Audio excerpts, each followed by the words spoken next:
எப்ப காசு கம்மியா இருக்கோ அப்ப கிட்னி எடுத்துருவானுங்க.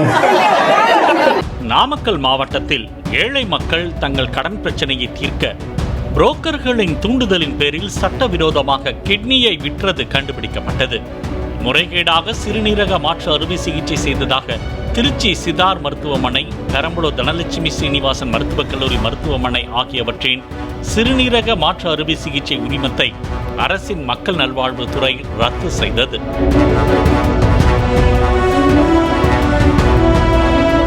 இதனையடுத்து கிட்னியை திருடிய பணத்தில் திமுக எம்எல்ஏ கதிரவன் ரோல்ஸ் ராய்ஸ் காரில் வலம் வருவதாக எதிர்க்கட்சியினர் குற்றம் சாட்டினர்.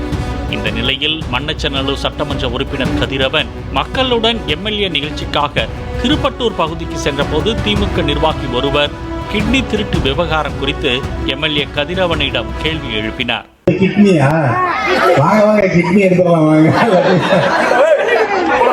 அதற்கு அவர் சிரித்துக் கொண்டே, எப்போது காசு கம்மியாக இருக்கிறதோ அப்போது கிட்னியை எடுத்து விடுவோம் என்று ஜாலியாக பதிலளிக்க தொடங்கினார். கிட்னி அறுவை சிகிச்சை செய்ய வேண்டும் என்றால் சர்ஜன் 3 பேர், யூராலஜி டாக்டர் ஒருவர், ஒரு மயக்க மருந்து டாக்டர் என மொத்தம் 5 டாக்டர்கள் இருக்க வேண்டும் என்றார். எப்ப காசு கம்மியா இருக்கோ அப்ப கிட்னி எடுத்துருவானுங்க. அந்த கிட்னி ஆபரேஷன் பண்ணணும்னா 3 சர்ஜனு, ஒரு யூராலஜிஸ்ட், ஒரு மயக்க மருந்து கொடுக்குறவங்க, மொத்தம் 5 பேர் இருக்கணும்.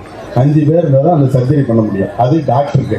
அதுக்கப்புறம் சப்போர்ட்டிங் ஸ்டாஃப் ஆப்ரேஷனுக்கு இது அது மாதிரி இது பண்ணிங்கன்னா அது ஒரு 15-20 பேர் இருப்பாங்க.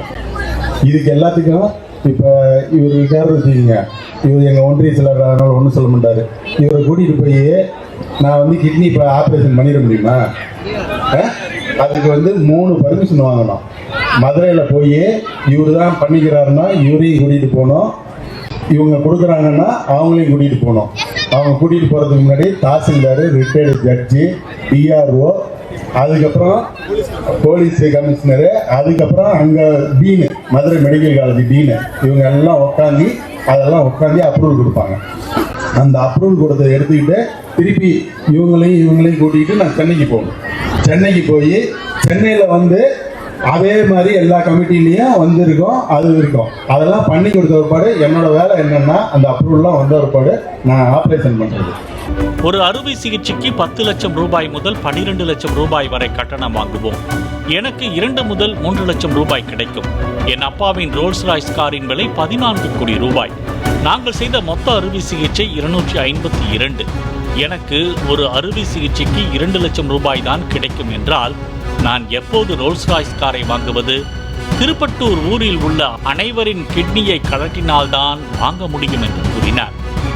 ஒரு ஆபரேஷனுக்கு 10 to 12 லட்சம் ரூபா வாங்குவாங்க. அவங்களுக்கு மருந்து செலவு, டாக்டர் ஃபீஸ் எல்லாம் கொடுத்தது போக எனக்கு ஒரு 2 லட்ச ரூபா 3 லட்ச ரூபா கிடைக்கும். எங்கள் அப்பாவோட ரோல்ஸ் ராய்ஸ் காரோட விலை தெரியுமா? அது 14.5 கோடி. நான் பண்ண மொத்த ஆபரேஷனே 252 தான். 2 லட்ச ரூபான்னு வச்சுக்கிட்டா எப்போ வந்து நான் ரோல்ஸ் ராய்ஸ் பண்ணுறது? திருப்பூட்டூரில் இருக்க எல்லா கிட்னியும் எனக்கு என்ன ஒரே வருத்தம் என்றால், கிட்னி மாற்று அறுவை சிகிச்சை செய்து கொண்ட 252 பேரின் உயிரை காப்பாற்றி இருக்கிறேன். இது குறித்து யாரும் பேசவில்லை. சொல்ல போனால் கிட்னி அறுவை சிகிச்சையால் 10 பைசாவுக்கு பிரயோஜனம் இல்லை என்றார். எனக்கு என்ன ஒரே ஒரு வருத்தம்னா, யாருமே புரிஞ்சுக்கல. அந்த 252 பேர் உயிரை காப்பாற்றிருக்கேன். அதை பத்தி யாரும் பேசவே இல்லை. அதாவது இதெல்லாம் நான் பேச மாட்டேன், இருந்தாலும் அவர் வந்து கேட்டதுனால சொல்றேன். எப்படின்னா, அது வந்து எனக்கு 1 ரூபா 10 பைசா பிரயோஜனம் இருக்காது. நான் மெடிக்கல் காலேஜ் நடத்துறதுனால அது எனக்கு ஒரு சர்வீஸ் மாதிரி பண்ணுவோங்கிறதுக்காக தான் பண்ணணும். இல்லையா, சம்பாதிக்கிறதுக்கு தான் 1000 வழி இருக்கு. ஏன் கிட்னி எடுக்கணும்? கிட்னி எல்லாம் எத்தனை கிட்னியை போய் உருவிட்டு. பாலிமர் செய்திகளுக்காக மண்ணச்சநல்லூர் செய்தியாளர் வள்ளி மணவாளன். பிளே ஸ்டோர் மற்றும் ஆப் ஸ்டோரில் இருந்து பாலிமர் செயலியை QR கோடு மூலம் பதிவிறக்கம் செய்யுங்கள். செய்திகளை உடனுக்குடன் பெறுங்கள்.